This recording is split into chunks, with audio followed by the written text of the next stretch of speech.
Imagine being the single most popular musician on the planet, outselling every other artist in the world, only to have the entire industry band together to try and destroy you.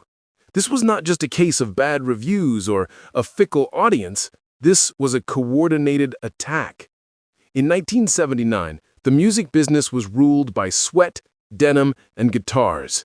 It was a world of real men playing real instruments.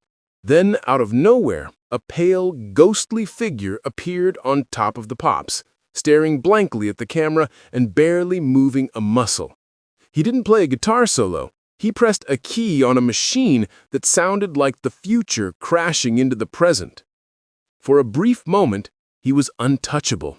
He had a #1 single and a #1 album simultaneously, something that had not happened in years. But the backlash was instantaneous and brutal.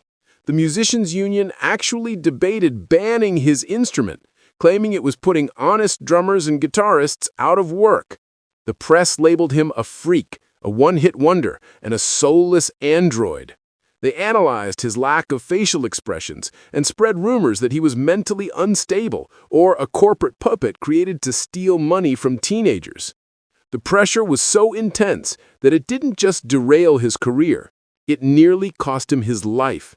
He went from selling out Wembley Arena to being hundreds of thousands of pounds in debt, forcing him to flee the country and take up a dangerous new career flying airplanes into hostile territories just to escape the noise.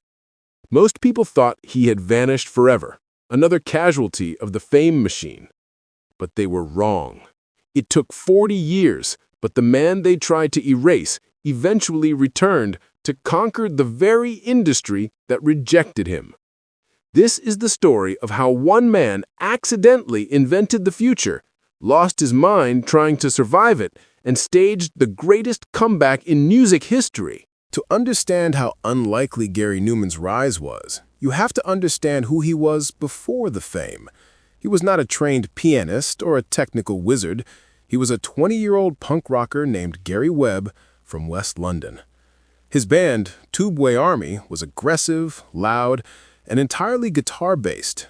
They were part of the wave of bands trying to replicate the energy of the Sex Pistols, and they were struggling to stand out in a crowded scene.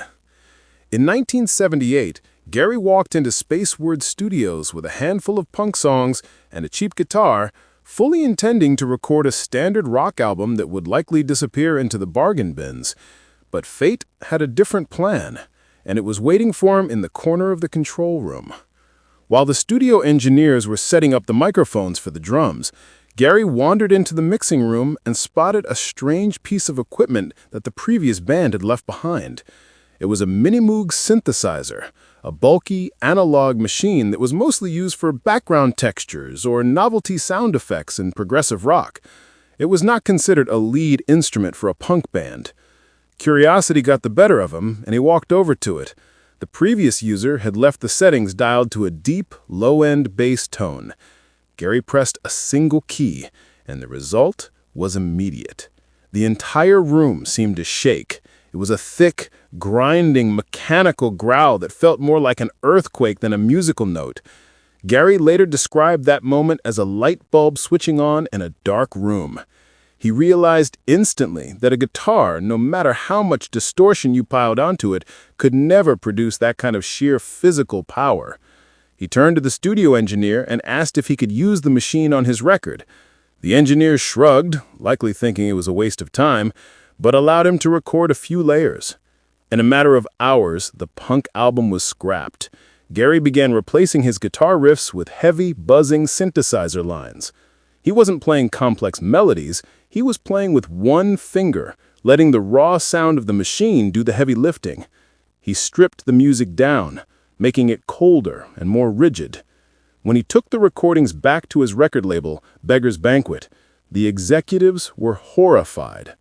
They had signed a punk band, not this strange, robotic noise. They told him Our Friends Electric was a disaster.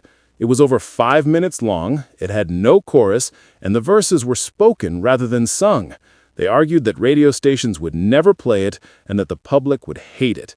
They urged him to go back and record proper rock songs. But Gary refused to budge. He insisted that this was the new sound. Reluctantly, the label released the single, expecting it to flop. Instead, it did the impossible. It captured the mood of a gray, industrial Britain perfectly. It sold 1 million copies and shot straight to #1. Gary had accidentally invented a new genre, but he had no idea that by ditching the guitar, he had just declared war on the music establishment. You might assume that having 2 #1 singles in the same year would make you the darling of the industry, but for Gary Numan, it painted a massive target on his back. The moment Cars took over the airwaves, the traditional rock establishment panicked. To them, Gary represented an existential threat. Up until this point, music was defined by human effort, sweat dripping onto a fretboard, the physical exertion of hitting a drum. When they saw a pale young man standing motionless behind a keyboard, producing sounds that were louder and heavier than a 5-piece band, they didn't see innovation, they saw the enemy. The backlash was immediate, coordinated, and surprisingly political. The British Musicians Union, a powerful organization designed to protect the livelihoods of session musicians, launched a crusade against him. They argued that synthesizers were not real instruments, but job killers. Their logic was that one man with a synthesizer could replace a violinist, a horn section, and a percussionist, putting hardworking people out of a job. They actually held meetings to discuss banning the use of synthesizers in recording studios and live performances. Gary Numan became the face of this controversy. He received death threats and hate mail from traditionalists who accused him of killing real music. It wasn't just a difference of opinion, it was a witch hunt. He was effectively being told that his art form was illegitimate and that he was a scab crossing a picket line just by pressing a key. The music press was even more vicious. In the late 1970s and early 1980s, music journalists wielded immense power, and they decided collectively that they hated him. They couldn't attack his sales figures, so they attacked his character. They mocked his pale skin, his dyed hair, and his stiff movements. They called him wooden, pretentious, and a one-hit wonder, even as he continued to chart. One famous review described him as having a face like a stinging nettle. They refused to interview him about his production techniques or his songwriting, preferring to ask him insulting questions about why he didn't smile or if he was capable of human emotion. This level of vitriol would be difficult for a seasoned veteran to handle, but you have to remember that Gary was barely out of his teens. He was still living at home with his parents in a modest house, trying to navigate becoming a global superstar while reading daily articles about how terrible he was. He felt completely isolated. The industry parties he was invited to were filled with people who openly despised what he stood for. He realized very quickly that he didn't fit in with the rock stars he had grown up admiring. They saw him as a freak, an anomaly that needed to be stamped out. But what none of his critics realized was that the freakish behavior they mocked wasn't an act of arrogance. It was a desperate shield he had built to protect a very fragile secret, one that he wouldn't fully understand himself for decades. If you look at the concert footage from 1979 or 1980, Gary Numan stands out like a sore thumb against the backdrop of the era. Rock stars were supposed to be charismatic, energetic, and sexually aggressive. They were supposed to strut across the stage like Mick Jagger or smash guitars like The Clash. Gary did none of that. He stood behind his synthesizer, perfectly still, staring out into the crowd with a cold, dead-eyed gaze. He wore heavy white makeup, dark eyeliner, and futuristic jumpsuits. To the outside world, this looked like a brilliant, calculated marketing move. It was the android persona, a character he played to match the robotic sounds of his music. It worked so well that thousands of fans, who the press dubbed Numanoids, began dressing exactly like him, turning his concerts into a sea of pale faces and leather jackets. However, decades later, the truth came out. And it was far more heartbreaking than a simple marketing gimmick. Gary was not trying to be cool, and he was certainly not trying to be arrogant. He was terrified. At the time, he was undiagnosed, but he was living with Asperger's syndrome, a form of autism that made social interaction and emotional expression incredibly difficult for him. The Robot Act was not a performance. It was a defense mechanism. When he stepped onto a stage in front of 10,000 screaming people, his natural instinct was to freeze. He couldn't handle making eye contact with the audience, so he just didn't. He didn't know how to move his body in a cool way, so he stopped moving altogether. The heavy makeup became a literal mask, a barrier between him and the world that allowed him to hide in plain sight. The tragedy of this period was the massive disconnect between his intent and the public's perception. The media interpreted his social awkwardness as extreme conceit. When he gave one-word answers in interviews, they didn't see a young man struggling with social anxiety. They saw a spoiled rich rock star who thought he was better than everyone else. This misunderstanding fueled the hatred against him. Every time he retreated further into his shell, the press attacked him harder for being aloof or disconnected. He was trapped in a vicious cycle. The more famous he got, the more he had to interact with people, and the more his anxiety spiked, forcing him to become even colder and more robotic to cope. He was the most famous man in Britain, yet he felt completely alone, surrounded by people who either worshipped a character that didn't exist or hated a man they didn't know. And as the pressure mounted, the cracks began to show. He realized that he couldn't keep playing this character forever, and the stress was pushing him toward a decision that would shock everyone. By April 1981, the pressure cooker of fame had become too much to bear. Gary Numan was sitting on top of the world with wealth, fame, and a string of hits, but inside he was crumbling. He was receiving regular death threats, his parents were being harassed, and the anxiety of performing live was eating him alive. In a move that stunned the music industry and broke the hearts of his fan base, he made a shocking announcement. He was retiring from touring forever. He was only 23 years old. It was an unheard-of decision for a pop star in the prime of their career. He wasn't just taking a break. He was declaring the end of Gary Numan as a live entity. He envisioned a future like the Beatles in their later years, where he would stay safely inside the recording studio, making albums without ever having to face a crowd again. To mark this occasion, he organized a massive farewell event at Wembley Arena. These were not just concerts, they were a spectacle. The stage set was enormous, featuring towering light structures and futuristic designs that cost a fortune to build.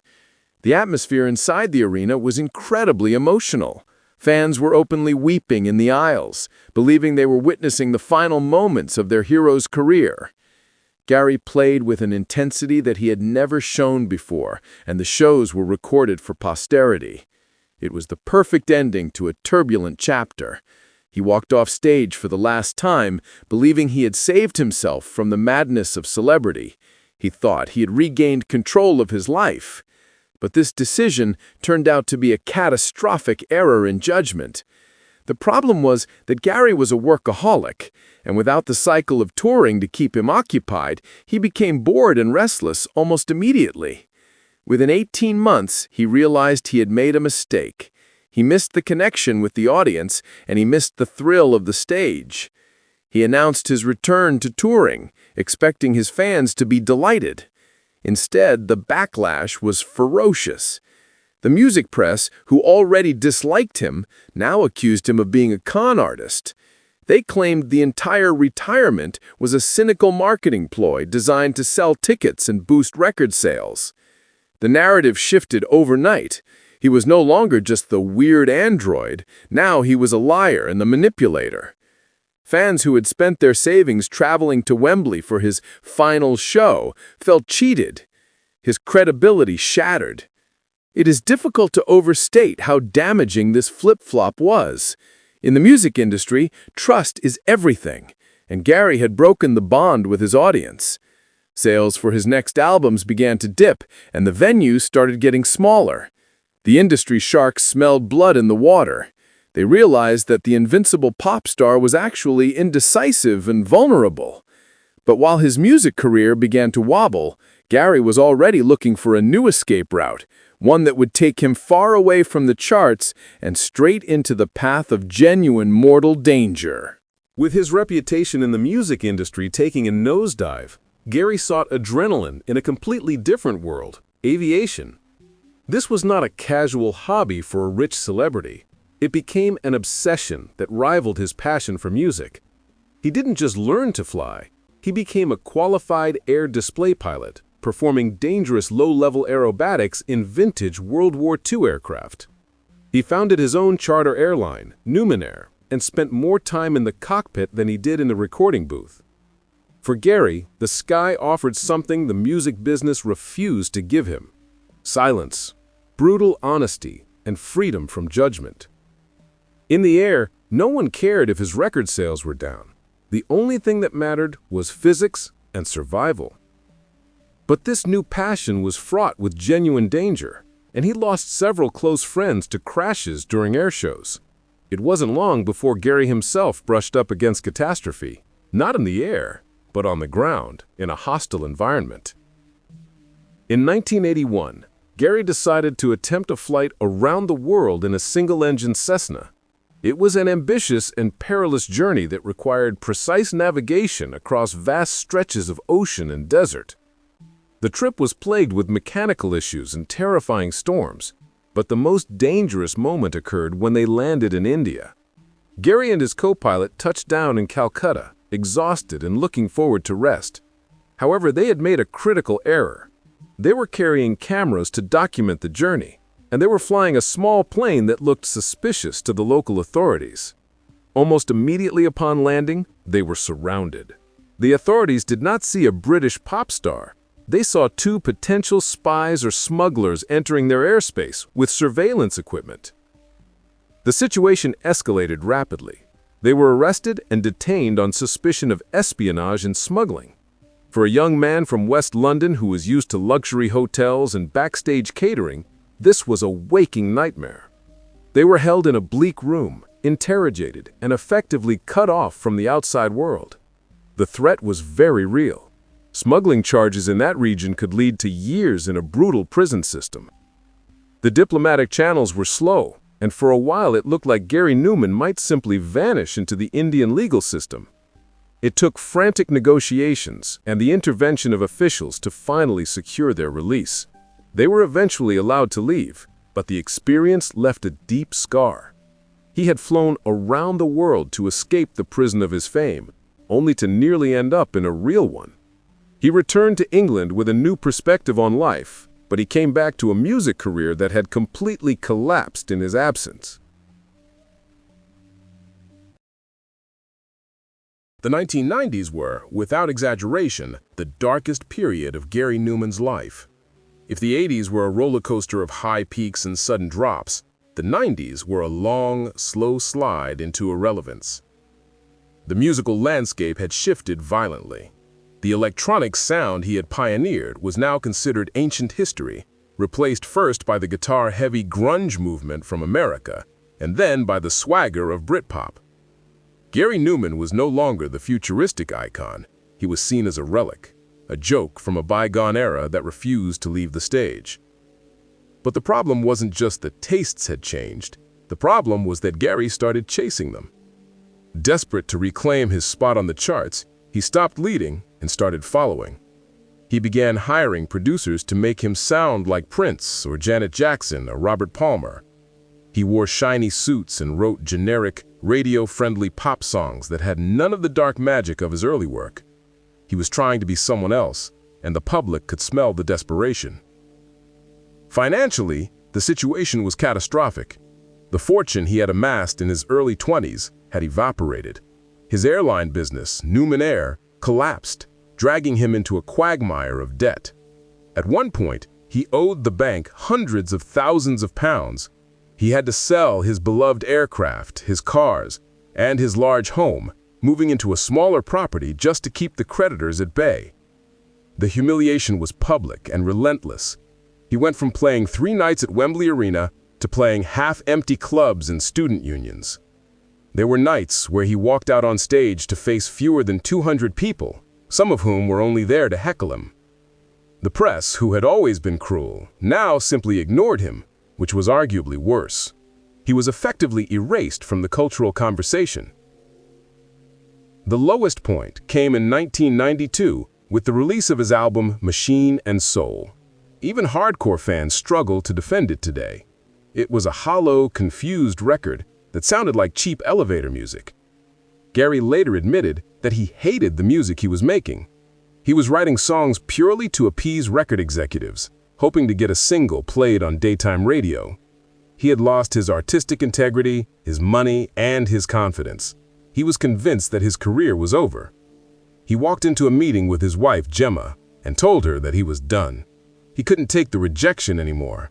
He was ready to get a regular job and leave the music industry behind forever. He felt that the industry had finally succeeded in the goal they set out in 1979. They had destroyed him. But just as he was preparing to walk away, a strange thing started happening in the United States. A new generation of musicians was rising up, and they didn't think Gary Numan was a joke. They thought he was a god. While Gary Numan was sitting in England believing he was a failure, a massive musical revolution was taking place across the Atlantic in the United States. A new genre called industrial rock was exploding into the mainstream, led by bands like 9 Inch Nails and Marilyn Manson. These artists were aggressive, dark, electronic, and heavily distorted. And in almost every interview they gave, they cited one man as their primary influence, Gary Numan. It was a surreal contradiction. In Britain, he was treated like a has-been, but in America, he was being hailed as the godfather of electronic music. Trent Reznor, the mastermind behind 9 Inch Nails, publicly stated that he listened to Numan's classic album The Pleasure Principle every single day while recording his own masterpiece, The Downward Spiral. Marilyn Manson covered Down in the Park, exposing Numan's songwriting to millions of new, young fans who had never heard of Tubeway Army. Gary initially didn't know how to react to this. He assumed these American rock stars were being sarcastic, but when he finally listened to their music, he had an epiphany. He heard the heavy, grinding synthesizers, the distorted vocals, and the cold, mechanical atmosphere, and he realized that this was the sound he had invented 15 years earlier. He had spent the last decade running away from his own style, trying to write happy, upbeat pop songs to please record labels, while the biggest bands in the world were becoming millionaires by ripping off the dark style he had abandoned. It was a moment of absolute clarity. He realized that he didn't need to chase the radio, he just needed to be himself again. Encouraged by his wife Gemma, Gary made a bold decision in 1994. He fired his producers. He fired the session musicians. He stopped trying to write catchy choruses. He retreated into his home studio, much like he had as a teenager, and started making music solely for himself. He stripped away the funk bass lines and the female backing vocals. He brought back the heavy, terrifying synthesizer sounds. He distorted his voice and wrote lyrics about atheism, fear, and nightmares. The result was an album called Sacrifice. It was dark, heavy, and uncompromising. For the first time in years, he wasn't trying to sell records, he was trying to exorcise his demons. When Sacrifice was released, it didn't sell millions overnight, but the reaction from the critics and the fans was immediate. They recognized that the real Gary Numan was back. The robot had woken up. This album laid the foundation for a slow but steady climb back to the top, proving that his instincts had been right all along. He had stopped trying to be a pop star and started being an artist again. The comeback didn't happen overnight, but it was unstoppable. Over the next 2 decades, Gary Numan carefully rebuilt his career, brick by brick, album by heavy album. He refused to join the 80s revival tours that package faded stars together for nostalgia trips. He wasn't interested in being a museum exhibit. He was interested in being a relevant, modern artist. He continued to refine his new industrial sound, making music that was heavier and more aggressive than anything he had done in his youth. And slowly, the world began to catch up. The critics who had once mocked him began to retire, replaced by a new generation of journalists who grew up listening to the bands that Numan had inspired. The tone of the reviews shifted from mockery to reverence. He was no longer the wooden android. He was the innovator, the pioneer, and the legend. The culmination of this incredible journey came in 2017 with the release of his album Savage, Songs from a Broken World. It was a concept album about a post-apocalyptic desert Earth, themes that felt eerily relevant to the modern climate. When the charts were announced, the industry was stunned.